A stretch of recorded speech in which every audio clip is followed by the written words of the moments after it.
LTN Hour. Let's talk NASCAR with your host, Todd Bailing, co-hosts Brian Schmidt, PJ Noodleman, and producer Dangerous Dan Margetta. Call the show anytime at 414-421-7901. And now, the creator and host of the fastest hour in radio, Todd Bailing. Well, welcome to the great experiment of 2025. We are spread out from where we usually do this program from. We ask for your patience and understanding. Todd Bailing in Tampa, Florida, where I was down to actually visit my son Dan and have Thanksgiving with him this past week.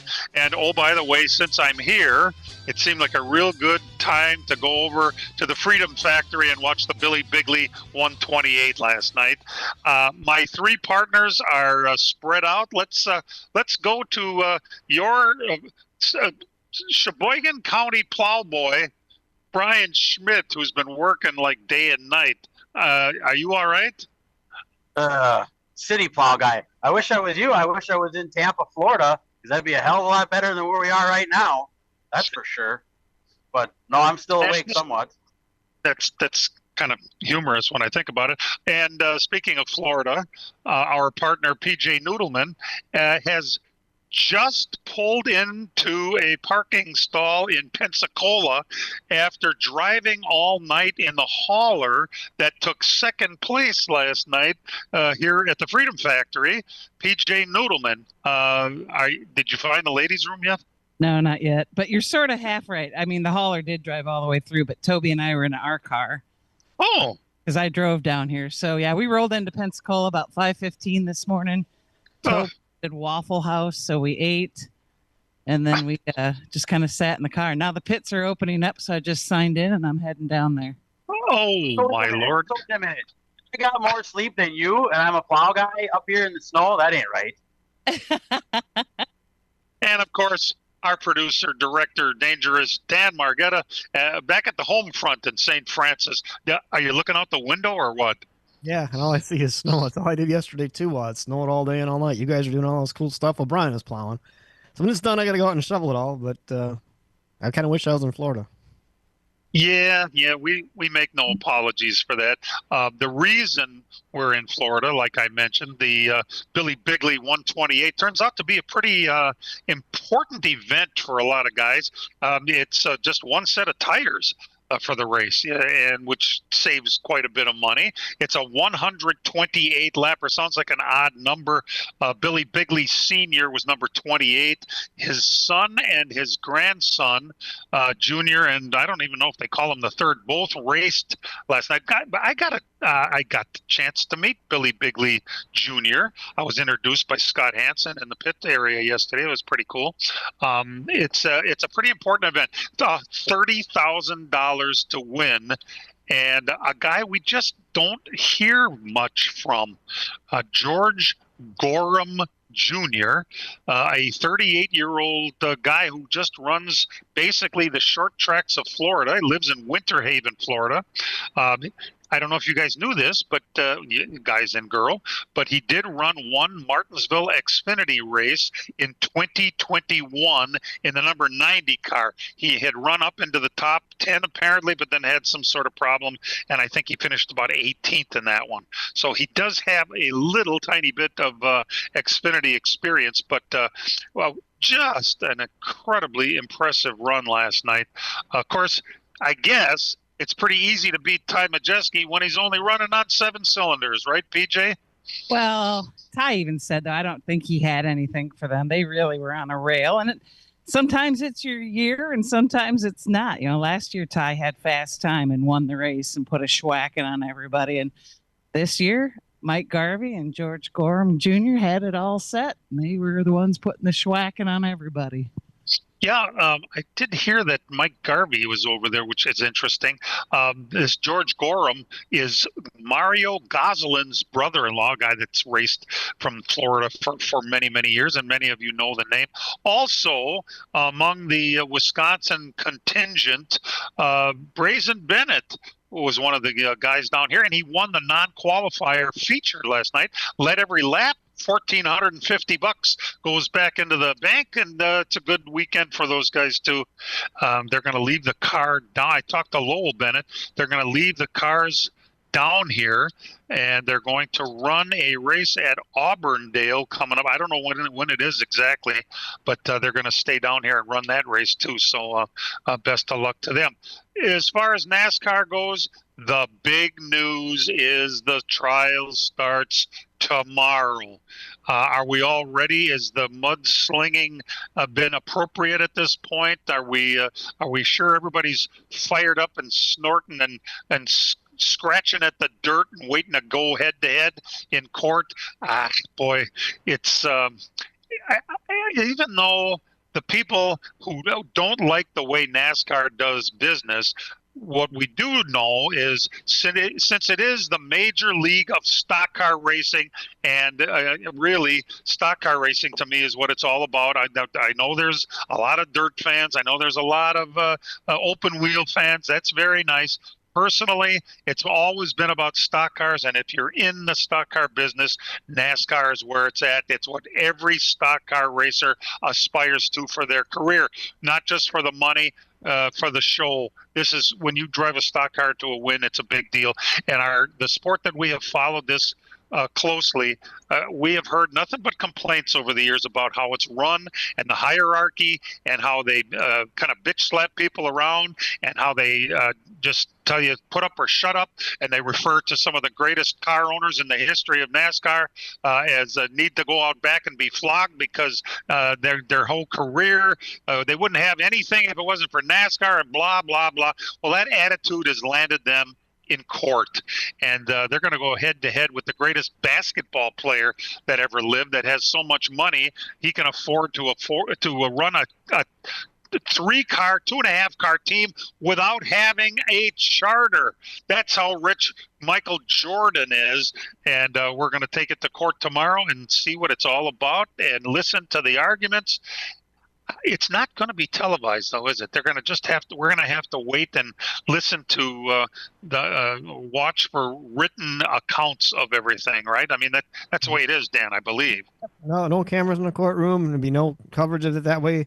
Reporters that are there going to have to take handwritten notes and write reports afterwards. If you want to report something going on, you got to get out of the courtroom and make your report. So when it's all said and done, everybody take their notes together and write something up and let you know what happened. But it's going to be interesting. I mean, I don't know where it's going to all end up. I really don't. I mean, I look at these things and you see the emotion side is on the team side. Everybody's look what they're calling them on the text messages. Look what they did, how they run this thing. Some of the factual stuff is more on NASCAR side. I mean, they brought the charter system up for the teams. They pretty much gave them to them. They had their deal, then they had another deal, and now they gave them. They gave them more money. Pretty much all the extra TV money from this last deal is going right to the team. So they've done some stuff. I mean, it's not like they haven't done anything. I don't know. I don't know how it's going to end up. Ryan McGee wrote from ESPN wrote an article kind of taking the NASCAR side, not taking the side completely, but at least putting them out there. Here's what they have done. And Denny Hamlin responded right away and called it propaganda. And so he got piled on pretty big online. So it's emotions are high. Let's see how it goes. Sounded like he said something to the effect of you had to check with NASCAR and make sure that the wording was all right in this press release. It sounded like he was just railing on him for taking NASCAR's side. And but there's I'm not sure how to take this whole thing, even though everybody hates NASCAR's attitude and how they've treated people over the years and how they're so high and mighty. They still are the ones that came up with the series and have worked for 50, 60 years now to turn it into the greatest racing entity on earth. I think it is anyway. So we've got one guy comes in and says, I don't like the way you're doing business. Let's change things. Well, careful what you wish for. That's what I'm saying. Let's hope everything turns out good for the good guys. At any time of this program, if you'd like to participate, all you got to do is pick up your telephone and dial 414-421-7901 and weigh in on any of the things we talk about. Spread out all over the place. We're going to take a break and be back in just a couple of minutes. Hang in there. As a growing manufacturing company, we needed security solutions. We chose Bonafide because of the service services they offer, pricing, and trusted reputation. But it's their outstanding service and support that convinced us we made the right choice with Bonafide. When businesses need security, they contact Bonafide Security Solutions. From locks and alarms to safes and surveillance, we do it all. We are Bonafide. We protect what you value. For your free security survey, call us today or visit bonafidesafe.com. Hey, Matthew, give me a hand with this tree. Dad, let's get a real tree this year. Hey, leave that fake tree in the box under the basement steps this year. Get a real tree from PMF Landscape on River Road in West Bend. Any kind of real tree imaginable, up to 18 feet. A huge assortment of Christmas decorations, including wreaths in 3 sizes, cemetery wreaths, festive global hanging ornaments, bows, garland roping, and more. Stop in 7 days a week during the holiday season, have refreshments, and check everything out. How about a PMF gift certificate? The perfect gift. PMF Landscape Supply, 5470 South River Road in West Bend. Call them 262-338-8800. Dad, our tree from PMF Landscape looks great. Chimney Mechanics installs and services wood, natural gas, propane, pellet stoves, and chimneys. We service all of Wisconsin, the UP, and Northern Illinois. We repair all brands and all models of fireplaces, no matter where you bought it. We do custom chimney caps, liners, chimney fire repairs, water and stonework, water leak repairs, and replacement dampers. We do new construction and insurance work. No job is too big or too small. ChimneyMechanics.com. That's Chimney Mechanics with an X. Check us out on Facebook. Walk. There we go. You may have heard us talking. PJ is already working hard. After driving all night, getting zero sleep, she's got the portable microphone, and she's in the pit area at the Pensacola. Now, keep in mind that they're not racing in Pensacola until 1 week from today. It will be televised on Flow, by the way, in case anybody's wondering. But a couple of cars have got there early, and PJ is standing by with a young man who has looks like a absolutely limitless future, Ty Fredrickson. PJ, why don't you go ahead and have a few words? All right. Mr. Fredrickson, how you doing? When did you guys roll into town? Friday evening. Got a little time in yesterday, and I think we're decent. Hoping to make a few good adjustments today, and we'll be ready for the Derby. This is your first Derby, right? That's right. And your dad has been here before. What kind of advice has he given you? Because making the race is a big deal. Yeah, he's definitely giving me a lot of advice about the line here, the tire fall off, and the discipline you need to have to be pretty good in the race. But the goal is obviously to make the race right now. I'm not really nervous about it. In my mind, it's just another race, and got a little bit of work to do so we can be good enough to make the race, and hopefully it'll be a fun weekend for us. You had a really great season, all things considered. I mean, I know there was a few little hiccups throughout there with some hauler challenges to get you where you needed to go. But all in all, you had a really great season. You feel like you've got some good mow going in here? Yeah, I think so. We've got our 4-barrel program pretty good. We had a strong run in that ASA weekend in Wisconsin, so hopefully we can keep that momentum rolling into the Derby. There's been a lot of discussion, 4-barrel, 2-barrel up in Wisconsin. What do you prefer? Do you prefer the 4 or the 2? I would prefer the 4-barrel because it's harder and it makes it more passing going on. But I like the racetracks in Wisconsin where you run the 2-barrel. So if we got a mix of both, that'd be pretty fun. Awesome. Well, I'm wishing you all the luck in the world. You're going to be practicing today. Are you hoping to get some more practice in tomorrow too, or are you guys just scheduled for today? Just scheduled for Saturday and Sunday, but we got a lot of practice later in the week to get it dialed in. How many tires did you guys have to purchase for this race? A few, definitely in the double digits, maybe even in the 20s. So a lot of tires goes into this, but hopefully we can make the show. You got a lot of sponsors that are probably wanting to see you do well here your first time down. Yeah, for sure. Definitely takes a whole lot of people to get the money to come down here and run these fun races. So Herman's Landscape Supplies, Nortec Equipment, MFR, Fast Eddie's Fun Center, Fredrickson Farms, Rack Shack Barbecue, and Jaron Trucking. I'm wishing you lots of luck. It's good to have more Midwest representation down here. Thank you. I appreciate it. That's Ty Fredrickson. He's going to be making his debut here at the Snowball Derby, hoping to make the field. PJ, he said 20. Is that he didn't mean 20 sets of tires? That 20 tires total, right? Because what are they, like a $150 a tire?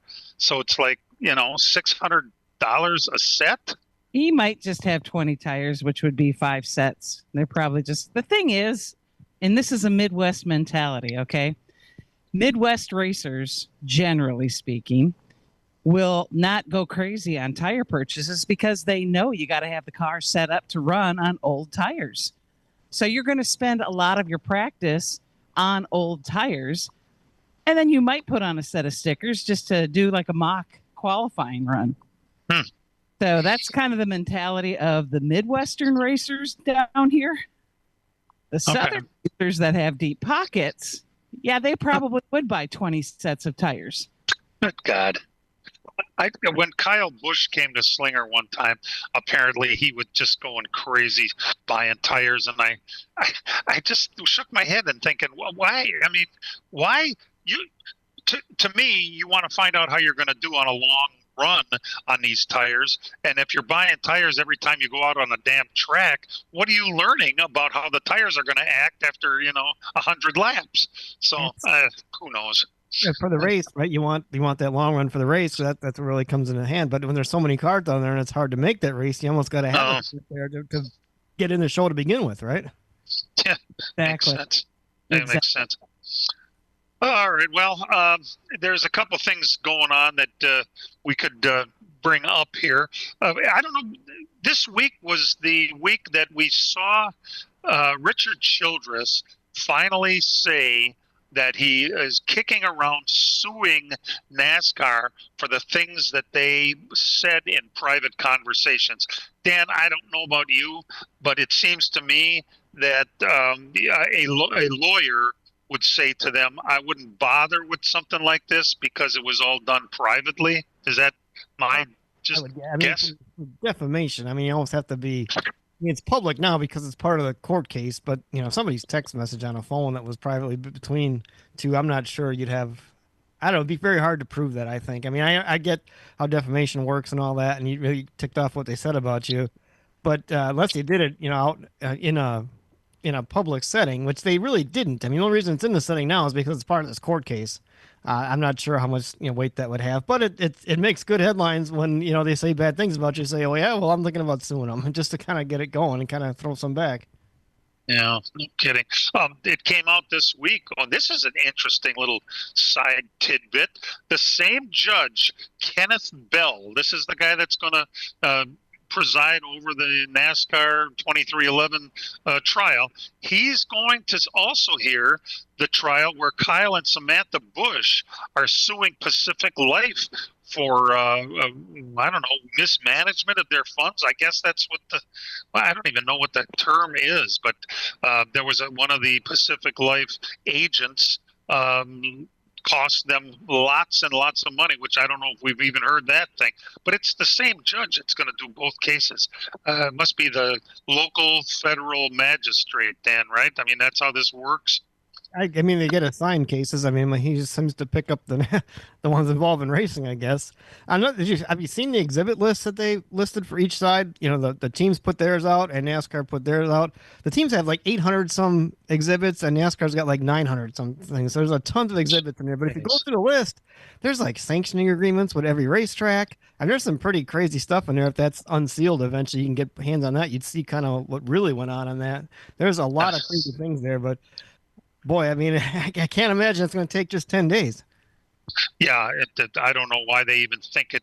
Well, because they're probably. I mean, I don't know. Once they see one or two of those agreements, you're going to kind of think, okay, well, this is the type of agreement that NASCAR has with every track, then, right? I mean, I don't know that they need to prove every track is, significantly different in what they get out of their deals. So, even unless there's a difference between a track like Daytona versus a track like Kansas City, this doesn't make sense. But yeah, you're right. 10 days seems like it's going to be a real stretch for him to get this whole thing done. We're really happy you're tuned in today. Don't forget that this podcast is available on iHeart, iTunes, or wherever you download. And you probably know that if you've already downloaded this podcast. We'll sneak away for a break. We've got some, there's things happening in the world of short track racing. The question is it happening because of NASCAR's sudden public pants pulling down they're getting? We'll talk about that when we come back. From racing engines to street engines, long blocks to turnkey packages, or complete custom engines, just ask and Wagner Automotive can fill your needs. All backed by many years of racing experience. These years of experience have provided reliability and performance that customers need to win races. Wagner's has been building championship-winning engines for top teams from NASCAR to short tracks in your backyard. This expertise has carried over to street engines they supply to top custom car builders. The Wagner Company, in the heart of Wisconsin, is outfitted with the state-of-the-art machinery necessary to design, manufacture, build, and test custom engines and their accessory parts. Dyno services are independently available for anyone needed to test their engine. Wagner's Company can also provide you or your company with production CNC machining or welding services. All your questions and requests are handled personally by Casey Wagner. Just give us a call at 920-394-3557 or visit our website at wagnerautomotive.com. Miller Sales and Service of Random Lake is where to go for a trailer, no matter what you're hauling. Tom and Jerry Miller have been selling trailers from B&B, Trophy, and Bravo for over 50 years. Quality and integrity is what put them on the map on the corner of 57 and K since 1939. Home of the number 89 dirt and asphalt cars of Brad Miller. That's Miller Sales and Service. It's where to go for a trailer, just 20 minutes north of Milwaukee. Call them 920-994-4358. As a growing manufacturing company, we needed security solutions. We chose Bonafide because of the services they offer, pricing, and trusted reputation. But it's their outstanding service and support that convinced us we made the right choice with Bonafide. When businesses need security, they contact Bonafide Security Solutions. From locks and alarms to safes and surveillance, we do it all. We are Bonafide. We protect what you value. For your free security survey, call us today or visit bonafidesafe.com. Welcome back to LTN. A couple of pretty significant things happened in the world of short track racing this week. And I can't imagine that it happened maybe because it's the same week that NASCAR is going to go to court and have their pants pulled down around their ankles. The first thing that really affects us in Wisconsin is that Bob Sargent sold everything he owns to Marty Mello. We had Marty Mello on this program. He was like the PR guy for all things Sargent, kind of like what Mark Gundrum did the first season they were trying to get on the ground. But Marty Mello is now the guy. He bought the Stars, ASA Stars Series, the ASA Midwest Tour, the CRA Super Series, the CRA All-Star Series, and Track TV. That is he big... actually owned that one already. That was his. Track TV was? Yes, it was. Oh, interesting. Well, that's still a large chunk to bite off all at once. He's going to keep his series directors that are in place, Alex Gilhart for the ASA Midwest Tour and Scott Menlin for the CRA All-Stars and the ASA Stars. But in the meantime, he's got a lot on his plate. You guys, I don't know if, first of all, he's a good guy, and I think this is going to be good for the long term. Am I right? I think so. I think he is a good guy. He's a racer at heart. He tries hard to make sure all sides are heard. It's just, to me, I think, and I say this tentatively and not accusatory, is that a lot of times when people get involved with racing at that level, it's almost like people who go to Washington, D.C. as politicians.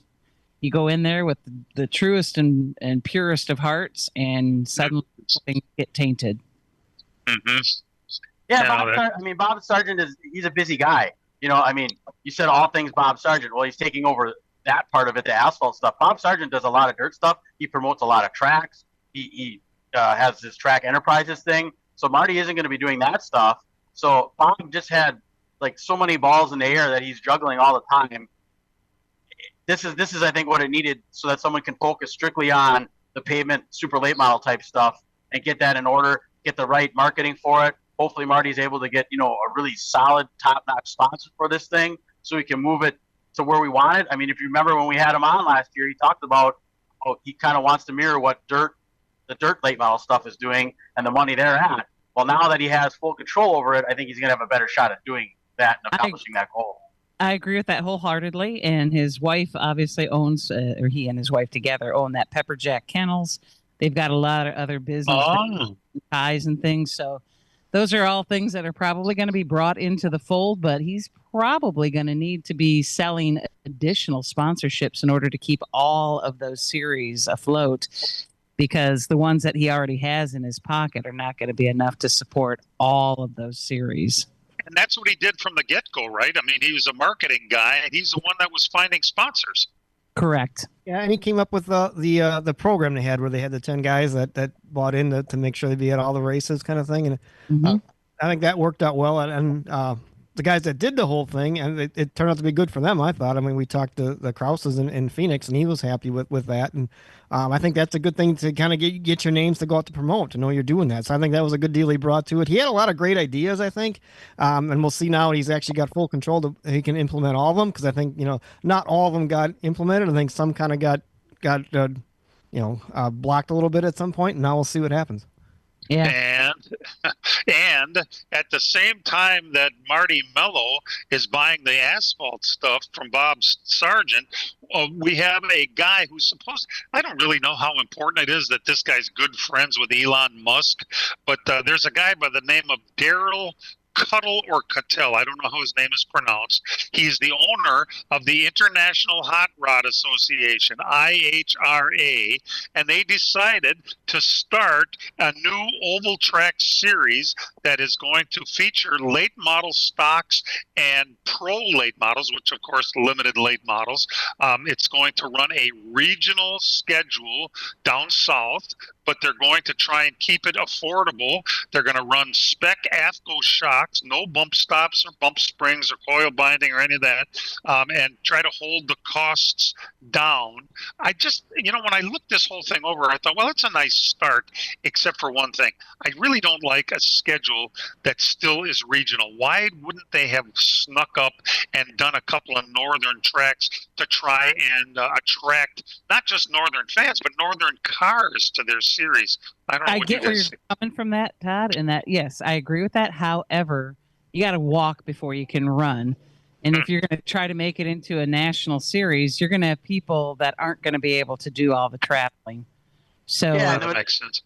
And the majority of those late model stock teams are regional teams. They're not traveling type things. So now you have a series that's brand new that you don't know a lot about, and they want you to run all over the country. You can't do that yet. Now, if they prove themselves and the pay is good and these guys believe in what he's trying to do, then I can see them taking the late model stock thing on the road, which I'd love to see. I'd love to see those cars up here. Yeah. There's no reason why that couldn't turn into something along the lines of what NASCAR is doing nationally. I mean, Lacrosse has been a NASCAR sanctioned track. The Dells was a NASCAR sanctioned track, and so was Madison for a while. But if you have tracks that become sanctioned by this body, then you could have some really cool things happening around the country. Well, all in all, it seems like a really nice move and well-timed move. Just because this guy's friends with Elon Musk, I don't think he can call him and say, hey, I need a couple of $1 million to put behind a racing series. On the other hand, this is, I think, a step in the right direction, especially to keep costs down, and they're already announcing some pretty nice paydays and sponsorship for the overall championship too. So good for them. It can only be good for the racers. Everybody's going to come in and see it, make sure the money's legit. That's everybody's concern is, their first year they're going to be at over $1 million loss, but I guess it happens in business. I get that. This guy had it was a hybrid contracting company or something like that out of Ohio. That's his connection to Elon Musk. He did some stuff with Tesla. and that's a lot of money. Apparently, he has no heirs, and he's just a big race fan and kind of wants to go and have a legacy in the motorsport. So he's doing all this stuff racing wise, and Which begs the question, Dan: are we going to have electric cars racing? I don't know. Oh God! And I don't believe the Leibau stock thing or the stock car thing is the only thing he did. I also saw something that he's getting involved with the powerboat thing that we have up here in Sheboygan. That he's also going to be buying one of those series and getting that also off the ground. So he's going all in on the motorsports thing. Yes, in all forms. But like PJ said, he's a race fan. We'll be back. Hang in there. Miller Sales and Service of Random Lake is where to go for a trailer, no matter what you're hauling. Tom and Jerry Miller have been selling trailers from B&B, Trophy, and Bravo for over 50 years.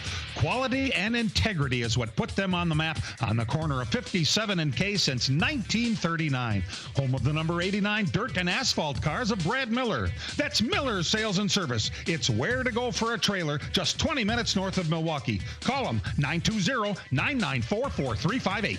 Hey, Matthew, give me a hand with this tree. Dad, let's get a real tree this year. Hey, leave that fake tree in the box under the basement steps this year. Get a real tree from PMF Landscape on River Road in West Bend.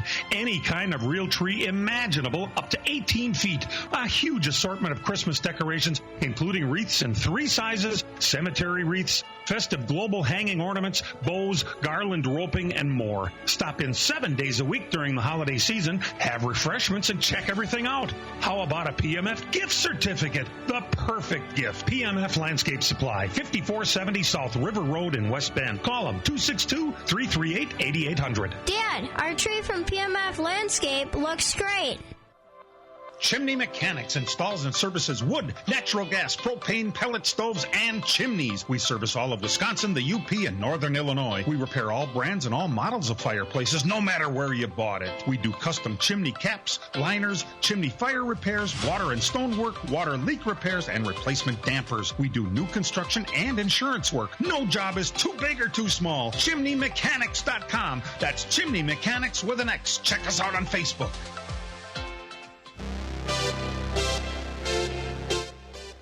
We're going to jump right back to PJ, who's in the pit area at Pensacola, where some cars have already started showing up for this weekend, this coming weekend's Snowball Derby.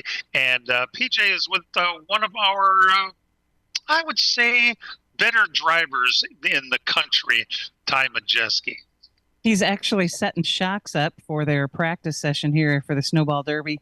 Ty, I know you didn't win last night, and that's kind of a bummer, but you still had a dang good showing, considering that was the backup car, and you had, 20 minutes of practice on it? Yeah, we only made 2 runs. Really, it was pretty impressive. Huge shout-out to everybody on my team. We have guys that come with us a lot and guys that don't come with us a lot here this weekend. And everybody corralled really well together and stayed the course and did what we needed to do to pull out our backup car. Tobes kind of handled some of the rear geometry stuff. Chris changed the gear. I was swapping over all of our front shocks and springs and center to centers and getting them all switched over to our backup car, which is our Snowball Derby primary. Definitely not something that you want to do a week before the Snowball, but we were at the racetrack. We had invested a lot into already being there and made the decision to run the race. So, I wish we had a little bit more practice on it, but really at the end of the day, in my opinion, I don't know that we would have been able to get there to where the 10 was. He was just really, really stout, and it just wasn't quite enough.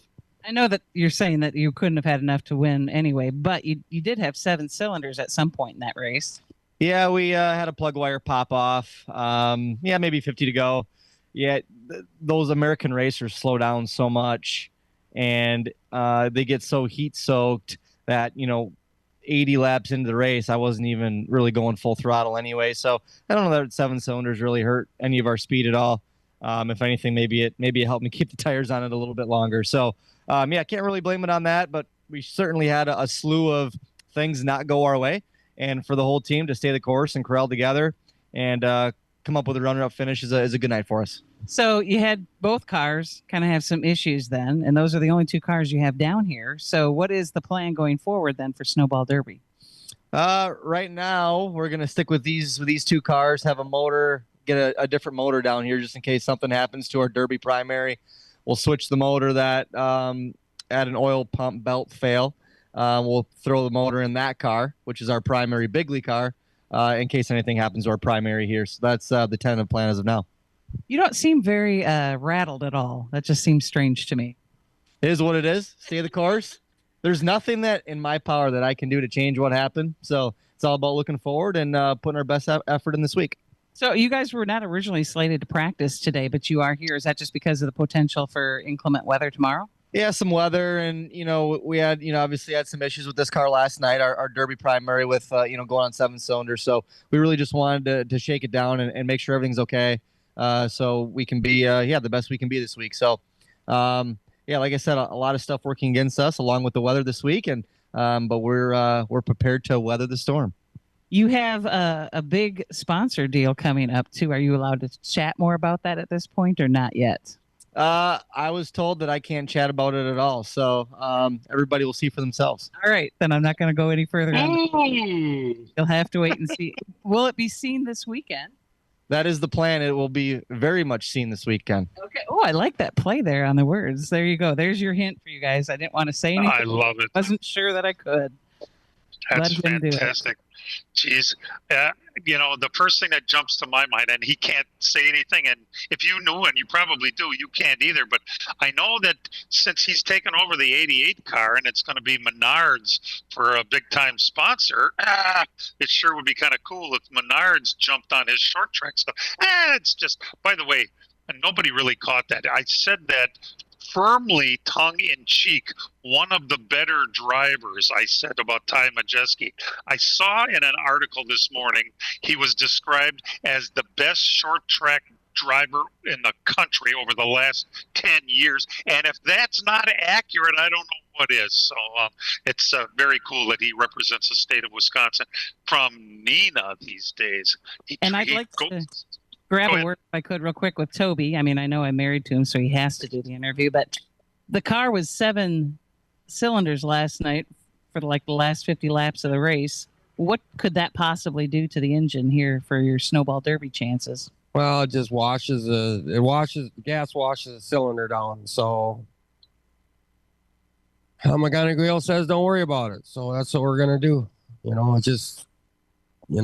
Is this your not worried face? Yeah, this is my tire not worried face. Well, that's true. We didn't get a whole lot of sleep, but you did get Waffle House this morning, so there was that. Oh my God, Waffle House. Yeah, he said that's all I got. Well, if we'd been back home, we could have had 10 inches. Listen, we don't need to be talking about this. Nobody wants to hear about snow. Oh, that's hilarious. Hey, that's a lot of work to put in at any track. You got to be there for a whole week, and you're a week away, and you're already going to be testing the car. Are you kidding me? Yeah, I mean, they are a bit behind the 8 ball, and I know I'm obviously biased, but if ever there was a team that I think can handle rising to the challenge, it is this one. And Ty said it. I mean, he's got a really great group of guys. Chris Johnson is down here, and his brother Craig, who's also been a core member of the team. Brian Bank, who does tires, is here. And then they've got some other guys who've been with the team here for maybe a year or a little bit more. So they've got a good hodgepodge of guys, but a lot of experience. So I think that's fine. What an attitude. We don't cry over spilt milk. We look forward. And it seems to have worked out pretty good for him. I think that's kind of been his mantra throughout his entire career, because if you look, Ty's had a lot of setbacks as he's been trying to climb into NASCAR. So yeah, you have to have that mindset if you're going to have success. Look at his truck season. His truck season this year was that way, and they put it all behind him and still made the Final Four. So he knows what adversity's like especially this season. Absolutely. Yeah. And not just made the Final Four, damn near won the championship without winning a race. I mean, come on, really? That was pretty impressive. Seth, yes. Yeah, that was overall, what a great attitude. I guess, if you're going to be successful in this business or in many facets of life, you got to take that attitude, and you can't do anything about what's happened. You face the other direction and you go as good as you can. And it seems to have worked out pretty well for Ty Majeski. We've got some other results from the racing world. Not a lot. It's that time of year where there's not a lot, but we're going to come back with them after we take a little bit of a break. You're listening to LTN, and we'll be right back. As a growing manufacturing company, we needed security solutions. We chose Bonafide because of the services they offer, pricing, and trusted reputation. But it's their outstanding service and support that convinced us we made the right choice with Bonafide. When businesses need security, they contact Bonafide Security Solutions. From locks and alarms to safes and surveillance, we do it all. We are Bonafide. We protect what you value. For your free security survey, call us today or visit bonafidesafe.com. Hey, Matthew, give me a hand with this tree. Dad, let's get a real tree this year. Hey, leave that fake tree in the box under the basement steps this year. Get a real tree from PMF Landscape on River Road in West Bend. Any kind of real tree imaginable, up to 18 feet. A huge assortment of Christmas decorations, including wreaths in 3 sizes, cemetery wreaths, festive global hanging ornaments, bows, garland roping, and more. Stop in 7 days a week during the holiday season, have refreshments, and check everything out. How about a PMF gift certificate? The perfect gift. PMF Landscape Supply, 5470 South River Road in West Bend. Call them 262-338-8800. Dad, our tree from PMF Landscape looks great.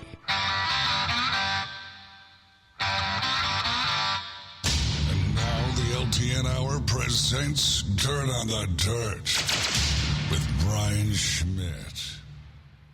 Yes, as Todd said, a very quiet week across the country. Only 3 results this week that I have. We'll start in Wheel, Tennessee last night at the Duck River Raceway for the Gobbler for the Dirt Super Late Models. And Michael Page picked up the $7,500 to win feature there. Everybody else is getting their stuff ready for next week's big Gateway Dirt Nationals in St. Louis. If you look, there's tons of cool paint schemes and wraps that are going on a lot of those cars. If you search the internet, you'll see the one that comes to mind, Mike Marlar has his that looks like a monster truck type thing on it. Really cool looking stuff. So that is next weekend. Somebody's got a Dick Trickle paint job on their car. Yes, great, from Minnesota. Dan, you remember who that is from Minnesota? Is that Ebert, the 60 car? Yes, that's it. Dan Ebert. Yep. Dan Ebert has that. Yep. Real cool looking stuff there. Also last night, There's what's also that? Go ahead. Kenny Schrader one. Jason Fager's got his 25 car is a Kodiak Kenny Schrader type. Cool. Yes. Yeah. So as you're also watching the Snowball next week, check out the Gateway Dirt Nationals. A lot of cool stuff there. Also last night in Casa Grande, Arizona at the Central Arizona Speedway, they had another round of what they call the Fall Showdown. And Taylor Cool picked up her first A-Mod feature win last night. Switched from the Sport Mods to the A-Mods now. 30 cars there last night. So big win. She beat Chaz Baca, Chaz Baca won the stock car portion of that race last night. And finally, the big race last night, the final night of the USAC National Midgets, the big Turkey Night Grand Prix in Ventura. That race always used to be held actually on Thanksgiving, but they moved it now to the Thursday night. And Corey Day picked up the 98-lap USAC Midget feature win last night. So that is everything we have for this week. Don't have a whole lot either for asphalt, but we already talked about it. But the Bigley Memorial last night at the Freedom Factory, that is the old DeSoto Speedway, which is now run by Cletus McFarland. Which his real name is Garrett Mitchell.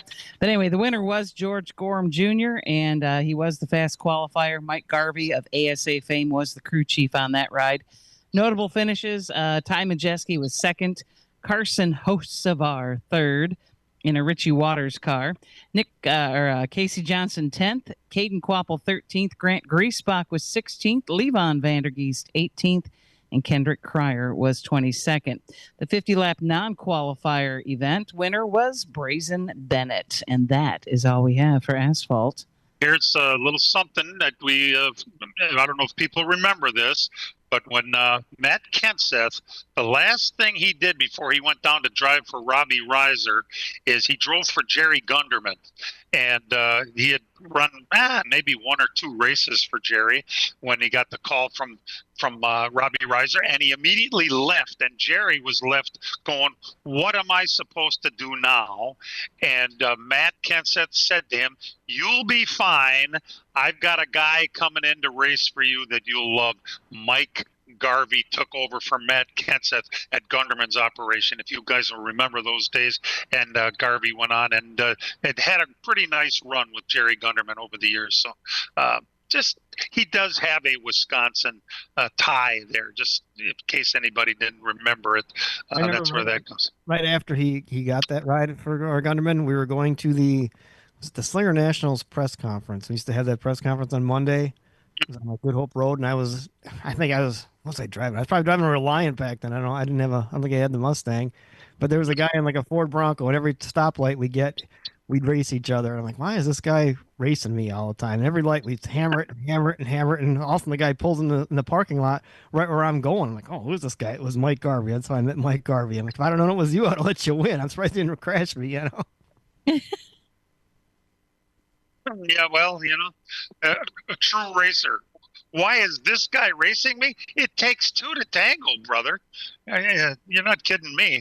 That's pretty good.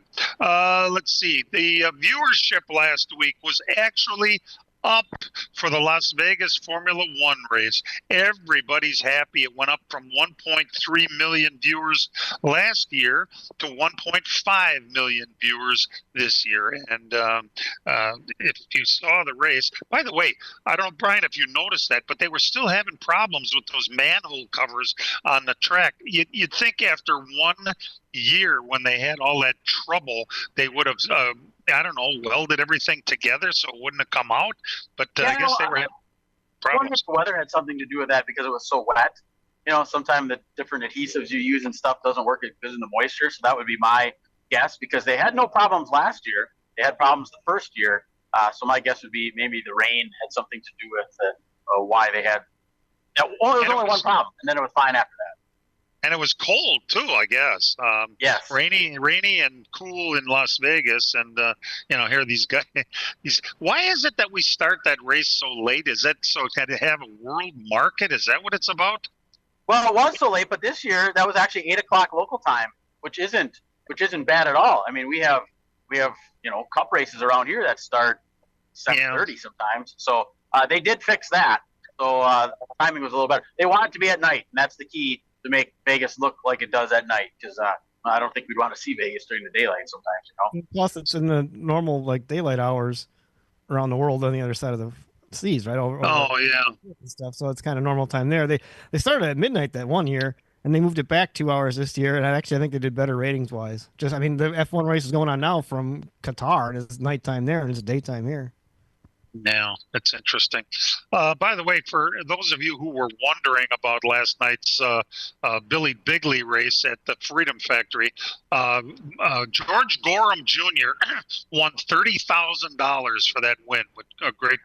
Ty Majeski finishing second, and he was like 11 seconds back. It wasn't really close, but.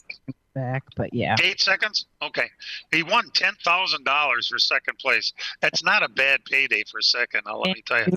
Also leading at the halfway point, so there's some cash for that too. Oh, yes. In fact, it was right after halfway that all of a sudden we got this guy that nobody really knows much about, number 10, who just suddenly blows by our own Ty Majeski. Who's this guy? And turns out he's pretty damn good, and he had a pretty damn good car too. We're gonna do our. I really thought he was burning this stuff up, and we're gonna see him come back to everybody. I didn't expect him to pass everybody and keep that advantage. I mean, I really figured, he's just burning his tires up. They'll just wait, and then at the end they'll catch him, and they never did. Dan, for one, I didn't realize that Ty was only on 7, and it was interesting what he said, that it helped him with his tire wear, really. But I thought the same thing about all those guys.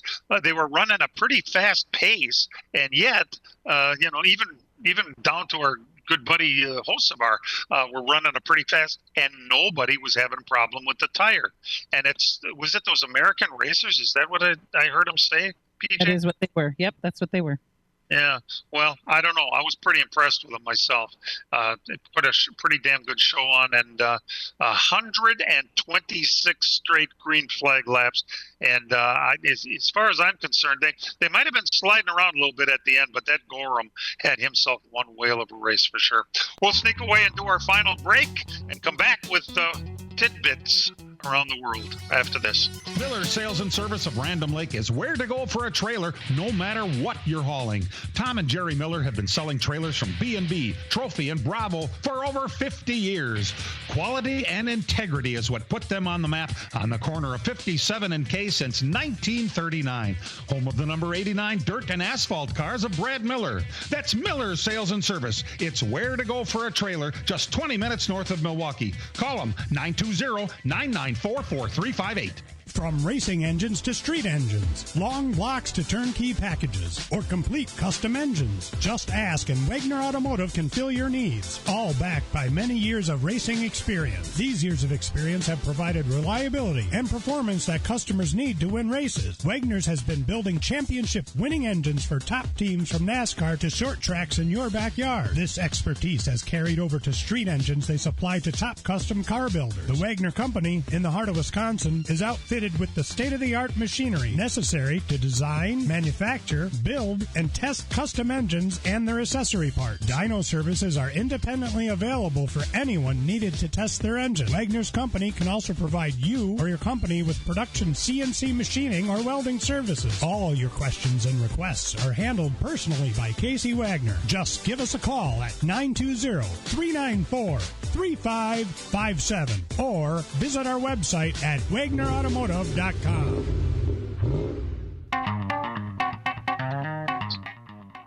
Well, it seems like a marriage made in heaven. We've got a guy that raced out of Wisconsin for several years, Bobby Dotter. He owns an outfit called SS Greenlight Racing, which I don't know. That seems pretty lame name to me. So I texted him yesterday after they announced that Josh Bilicki of Richfield, Wisconsin is going to be their full-time driver in the NORP Series, NASCAR O'Reilly Parts NORP. He's going to be their driver full-time next year, and it's pretty cool. I mean, we love Bobby Dotter. Josh Bilicki couldn't be a better young man. Put them together. I call him. I said, why don't you change? I sent him a text. Why don't you change the name to Team Cheese? And he sent back, that's pretty cheesy. That's the kind of relationship I have with Bobby Dotter. But overall, I think it's a pretty neat pairing. Josh is good at bringing some money over to Bobby Dotter, and Bobby is pretty excited about their chances, particularly on a road course. Brian, it makes some sense as far as I'm concerned. Yeah, and Bobby has had some issues, with guys and how they handle his equipment. And I think the one thing we know about Josh is good with equipment. He doesn't go out, and intentionally wreck stuff. He's experienced. He's been around long enough. So I think it makes sense. And, I hope for some success with them. Now, is he going to go out and win, 10 races like Connor Zilisch did this last year? I doubt it. Let's not get our hopes too high. But can they have some consistent runs and, maybe be in the top 20 every week? That would be something that would be really cool. And then when you have a road course race, have a chance to be, somewhat of a contender during a road race. I think that would be a good set of goals for them for a full season. And it's been a while since Josh has had a full season ride where he's been with the same guys all the time. The Goslin crew was kind of a, jumping around from ride to ride thing. So let's hope this works for both parties involved because they're both great people. Yeah, no kidding. We all got our fingers crossed on it. A week ago, did we know about the UARA? By the way, that race last night was a UARA points race. What does that stand for? United Auto Racing Alliance, I think. Does that make sense? I think. Yeah, it makes sense. What's that? Yeah. UARA, is that United Auto Racing Alliance? Yes, that is correct. Okay, well, their schedule came out, and we have a race in the state of Wisconsin at Golden Sands. It's going to be on August 1st. Did we talk about that last week, Dan? I don't even remember. Well, we talked about it off the air because we couldn't talk about it last week on the air. They just released it at the Bigley last night. Oh, okay. So this group is coming up to race at Golden. How many of these Florida guys are going to make the trip up to Golden Sands? That's the question. And you could kind of make it a race weekend because that race is on a Saturday night, and the following Tuesday is the Dixieland at Kaukauna. Mm-hmm. So now you have to change your car up a little bit, but I'll tell you what, it's going to be interesting at Golden Sands. that's a 4-barrel series. That is a slick track. To see those guys race 4 barrels around Golden Sands, that could be pretty entertaining. Wild, yeah. And the thing is, we talked earlier about Marty Mello taking over the ASA stuff. I think Marty might be able to, work with Ricky Brooks and company and maybe try to make something happen there for a double. That would go a long ways in trying to repair relationships there and hopefully get more synergy going between the series. And it makes sense. For a while, they were both trying to pee in each other's Wheaties. You certainly have a way with words there, young lady. That's for sure. Hey, there's another track in Florida. You think, how many short tracks are there in Florida? Well, we have Pensacola. We have the Freedom Factory. We have New Smyrna. And how many other paved tracks? Isn't there one in Ocala, too? Or is that a dirt track? I think that's a dirt track. Dirt track now. It was pavement at one point. Oh, okay. There is a paved track in Auburndale that I didn't really know anything about. I talked to Lowell Bennett yesterday, and it turns out he has a place down in Florida, and he's going to leave their hauler down here with the 2 cars in it, and then they're going to come back in a couple of weeks, and they're going to drag it up to Auburndale and race over there. I don't know much about that track, Brian. What do you know about it? It's right outside of Winter Haven, Florida, where it is. I think that'd be west of Orlando, kind of west of Disney, due west of Lakeland, Florida, where we used to have a asphalt track there. It's most known for, over the years, posting a lot of the Legends type stuff over the Speed Weeks there. In fact, when we had Ty Fredericks on before, he has raced there in a Legends car, I believe. So that's kind of what it's known for. It's not really part of the Speed Week schedule, but it's one of the few tracks that races, I think, weekly in the state of Florida. And it's kind of I think it's like between a quarter and a 3/8 bank track. I've never been there, but I've heard that's kind of what it is. Oh, okay. Well, it's pretty cool that they're going to race. I don't know who else from Wisconsin is going to race, but at least we know that those 2 cars are going to be there. So, Brian, you haven't been plowing roads while you've been talking to us today, have you? Oh, yeah. I have a headset. They always give truckers crap for that. Well, that's what I got, a trucker's headset. So it's hands-free. Don't worry. I'm not running over any mailboxes. I'm not running over any people. That was my next question. Have you run over any mailboxes? No? No, I haven't hit any mailboxes. Nope. It's a complete hands-free system I have here. Technology is a beautiful thing. It really is. And of course, PJ, she's been running around the pit area already a week before the race next week at the Pensacola and the Snowball Derby. This is going to be an active week. There's a lot going on there, isn't there? Sorry, Todd, I was chatting again. I'm so sorry. It's all right. It's a busy week there. There's a lot going on at Pensacola. Yeah, what did you ask me again? I'm so sorry. How many times? No, it's a busy week, and you're going to be there all week. And how much of it is going to be on-track activity? Oh, well, Tuesday is kind of the only night off because they can do practice today and tomorrow. But I think weather is going to be something everybody's got their eye on because there's a threat of rain every day, including race day. But this is Florida, so you could have rain run through here and then be gone, and we're all good to go. So we'll see how that all goes. But yeah, Tuesday's really the only night that the guys have off because they're practicing Wednesday and Thursday and doing the pre-tech stuff on Wednesday. And then Friday, of course, they're going to be drawing is it Friday you draw for qualifying? Wednesday they draw for qualifying. Friday is qualifying at night, which I always thought was so weird. They qualify at night, so... And race during a day. Very strange. How much of that is televised on Flow? I would imagine they're going to have quite a bit. I don't... Flow, yeah. I believe Flow is going to have just about every time there's cars on the track. From what I understand, I believe Flow is going to have the cameras on. So you'll be able to see Flow... Yeah, a busy week for Flow. With that and the Dome going on at the same time, you're going to get your money's worth if you're to buy a Flow subscription now. Yeah, Dan, you better get outside and shovel your walk. It's that time. I know. Now we're going to do that. But look at the entry list of that Snowball Derby. There's 55 cars on it. And the Snowflake on Saturday night's got 72 cars entered already for it. Pretty awesome. Oh, my God. Yeah. Oh, if you don't have Flow, this would be a time to get it. Okay, I missed that, PJ. But all right, hey, thanks for tuning in. This has been a little different this week, spread out in different directions, but we managed to get through it.